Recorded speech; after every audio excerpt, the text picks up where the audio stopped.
Hello everyone, 360 degrees में आप सभी का स्वागत है। और ये वीडियो मैंने बनाया है एक खबर के बारे में जो इस समय काफ़ी वायरल है सोशल मीडिया पे कि ताजिकिस्तान ने भारत को अपना एयरबेस छोड़ने के लिए बोल दिया है। और एक तरह से भारत के पास में जो एक स्ट्रेटेजिक एसेट था, एक स्ट्रेटेजिक एज था, वो कहीं ना कहीं छूट गया है। तो ये खबर पूरी तरीके से सही नहीं है। सही खबर यह है कि भारत के पास में ताजिकिस्तान में दो एयरबेसेस हैं। एक है फरखोर एयरबेस जो अराउंड जो दुशांबे वहाँ का जो शहर है उससे 130 किलोमीटर साउथ ईस्ट पड़ता है, और दूसरा जो एयरबेस है दैट इज आईनी एयरबेस जो दुशांबे शहर से अराउंड 10 किलोमीटर वेस्ट साइड पे पड़ता है। तो भारत के पास में एक्चुअली ये दोनों एयरबेसेस थे, और फरखोर पहले से था, और जो आईनी एयरबेस था ये भारत ने अराउंड 2001 के अंदर इसकी डील की थी जिस समय वाजपेयी जी की सरकार थी, और ये 20 साल के लिए भारत को लीज पे मिला था। तो इसकी लीज 2021 में खत्म हो गई थी, और उसके बाद में जो ताजिकिस्तान सरकार है उसने इस लीज को फर्दर एक्सटेंड करने से मना कर दिया था।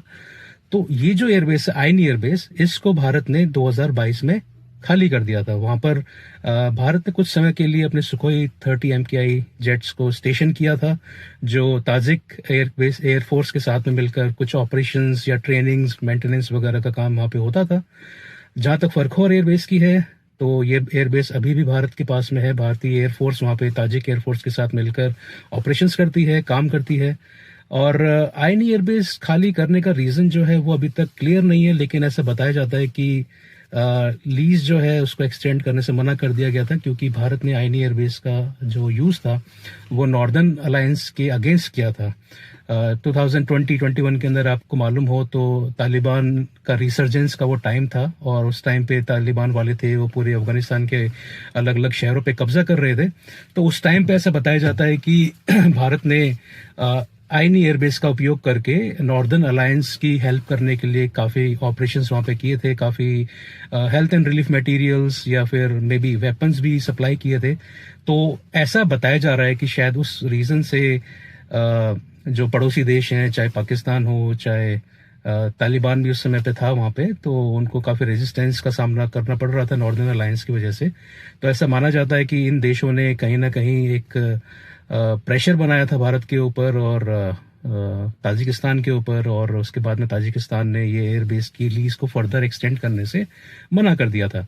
लेकिन अभी ऐसा कुछ नहीं है कि भारत के लिए वहाँ पे गेम ओवर हो चुका है। भारत के पास में फरखौर एयरबेस अभी है, जहां पर भारत की MiG-29 की टुकड़ी है, और जो पूरी तरीके से फंक्शनल है, पूरी तरीके से अभी भी ऑपरेट कर रही है। और इन फ्यूचर कोई भी इस तरह का हमें ज़रूरत पड़ती है ऑपरेशनल या कोई इस तरीके से हेल्थ एंड रिलीफ मटेरियल पहुंचाने की अफगानिस्तान के अंदर, तो फरखौर एयरबेस हमारे पास में अभी भी है। तो this is all about this topic. I hope आपके मन में कुछ डाउट्स होंगे तो वो क्लियर हुए होंगे। So thank you so much for watching. इसी तरीके से चैनल को देखते रहिए, मैं इसी तरीके से छोटे मोटे टॉपिक्स लाता रहूंगा। Thank you so much, take care, bye bye.